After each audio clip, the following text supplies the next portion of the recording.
In order to set up buttons and inputs, scroll down. Click Theme Settings and find Buttons and Inputs. Let's click it. And now we're in our Buttons and Inputs setting. But we don't see any buttons, nor do we see inputs. So we have to scroll down. So let's scroll down. And as we scroll down, we'll see some buttons, right? Remember, the buttons and inputs setting affects all buttons and inputs found all throughout our Shopify store, right? So, first thing in this setting is the button dimensions. We can change the font size here. So we can change it from base to small, for example. And it'll change our font size to a small font. We can also change it to medium. Or even big. That's really, really big. I'll change this to base, but you can choose whatever fits best.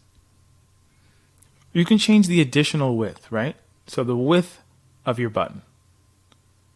So I can move this up. See, and it widens it out. Remember, width is left and right, so it widens it out. I can go up or I can go down, right? Or I can change the additional height, which I can pull this up, see? And it makes the button taller a little bit, right? Or I can bring it down, see? And it changes our height, right? So if I scroll down, I can see that this has affected all the buttons, right, throughout our store. So as I scroll down, see, I can see it, the changes. I can see it even down here. I'll go back to where we were, right, up here. But remember, this affects all the buttons throughout our store. So now let's move on to the primary button setting.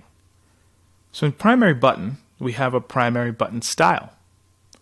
Right now, ours is set to filled, but we can change it from filled to, let's say, ghost, right? And see, with ghost, when you hover over it, the background appears. When not, it's just the text. We can change it to underlined, which just shows the text, but when we hover over it, you see that? It shows, and it changes the shape as well. Then we can do just text only, which still, when we hover over it, it changes here, and for the other buttons as well. So inside of our primary button, we could also change our color combination. So you can change it from primary accent combination to secondary accent combination. See, and it changes it to this black color. Or we can do a custom combination. See, and custom combination allows us to customize it here. So we can already see that it's set for the custom primary button text color to be white, and that's what we see here. And then we see that when we hover over it, right, because it's set on text only, that the background or the background color will be set to black. And that's what we're seeing. Really cool. So we can customize this to our liking. But you might have a question. You might say, where is this primary accent combination and secondary accent combination set? Like, where are those colors coming from? I'll show you.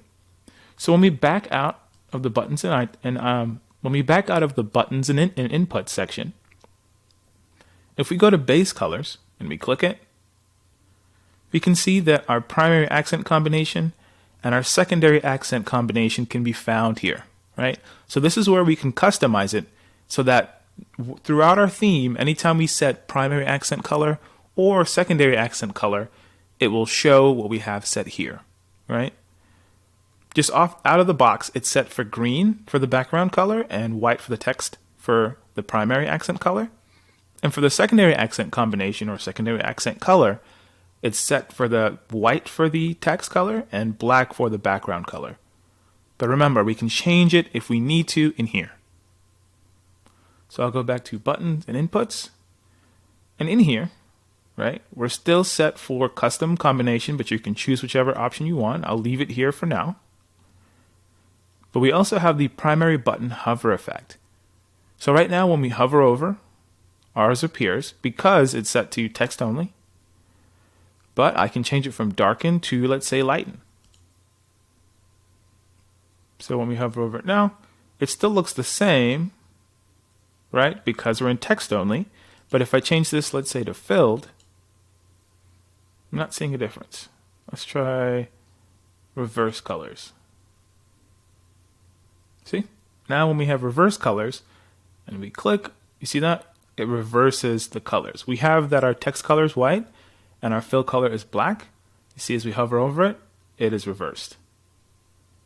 So that's really cool. And see, when we were in the text only setting, it didn't appear, but when we went to filled, it showed. So something to definitely note. So we can change it so on hover, it can be a darken, right? It can be lightened, it can be reverse colors, or we can set another custom combination, right? So that we can have our text color and our fill color appear a certain way when someone hovers over it. One reason as well that we might have not seen the darken or the lighten effect is because we're set to custom combination, right? And our background color is already black. So let's make that change really quickly to primary accent combination. Okay, and now still when we hover over it, it's set to reverse, so it shows the reverse color. So the text was white before, and the button was green. Now reverse, the text is green and the button's white.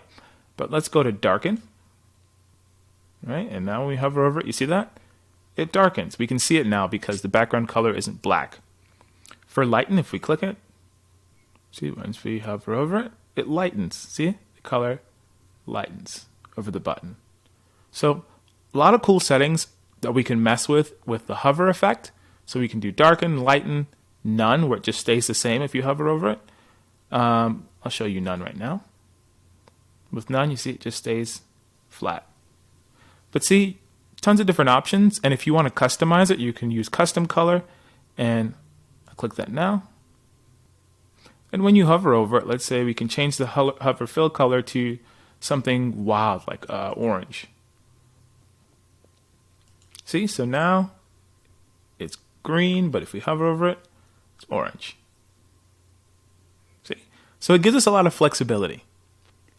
So I'm going to keep going down, and we have this enable custom border. So we can even customize this border. So we're not just stuck with what's a preset here. So we can click enable custom border. See, and it changes how it looks. It's square now. And we could actually round the edges ourselves if we want to customize the border radius. Right now it's set for 0. That's why the button's a square or a rectangle. But if we increase our border radius, it increases the roundness of our button. So if we go all the way, we see it rounding all the way. We can also change the custom border width as well. So I can move this up. All right, and we're not seeing too much change with the custom border width, but we can play around with it as desired. Now let's move on to our secondary button. Our secondary button is just about the same. It's pretty much the exact same as the primary button color here that we were styling. So we don't have to get into it. It's exactly the same settings. It just helps us to be able to set a different button style. So right now this is our button 1 style, right, that we set. And we could see if I scroll down, this is what our secondary button style looks like. So we can customize this in this section, but it works the exact same way. So let's scroll down to our input color combination. In order to see this page, we have to actually go where an input is, right? So I'm going to go to the product pages. And here's an example of an input here. You can find inputs all throughout your site. It's not just in the product pages, but wherever you have inputs, this styling will affect that. So I'm going to change the input fill color here. And let's change it to, let's say, a yellow. Cool, and it changes to this nice yellow color. You can change the text color of it. It's black right now. You can change it to, let's say, white. The input border color, we can change what that looks like. So we can change this from gray to red, so that way we can make sure we see it. See, that shows us already. So our border color is the edges, our border of our input field. And see, that is red. I made it red so we'll be able to identify it. That's red, but you can change it to whatever color works best. Red might be a bit too shocking. Then you could also customize your custom border, same way as it works inside of your buttons. we can do it right here. So we can click this, and then we could change our rounding of it. So if we want it to be rounded more, or if we want to change the input border width, we could change that here as well. See? We can see how that thickened up.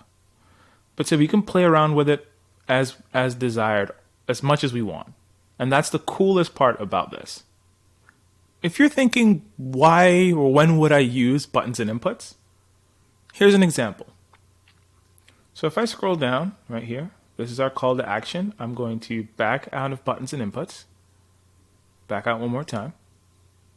And I'm going to scroll down, click add section, and click call to action to make a new one. See, once we click call to action, I can select it first. Right? But once we click call to action, you see that already our primary color is already set. The benefit of this is it allows us right away when we add something to our store, it already has the styling we want right out the box. So that's really handy and useful when you want to get something up and running quickly. And that's something that we can do really easily with Booster Theme. Thank you for watching this video. Please refer to our Help Center for more information.